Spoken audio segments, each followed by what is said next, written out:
Welcome everyone to another exciting vlog as we explore the journey from Alang-Alang, which is a Namon town, to Pastrana in the beautiful province of Leyte.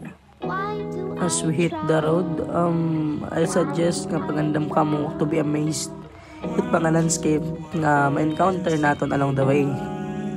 Pa-drive la mahangin nga krasada.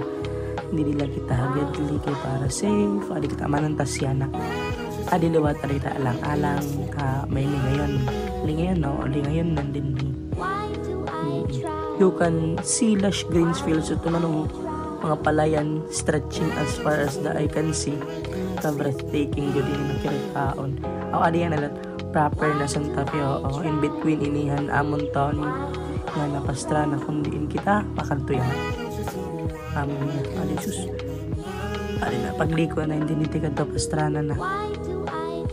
Yes, the road from Alang-Alang to Pastrana. Oo, maupit nature din. Hindi nature makifeel mo good. Rice fields, may da mga salog, tulay, nakikita mo dida, and many more.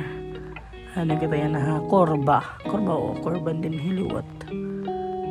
Di nakita man din yung nahulog na kafundida, pero joke la nakita ba sa Pastrana.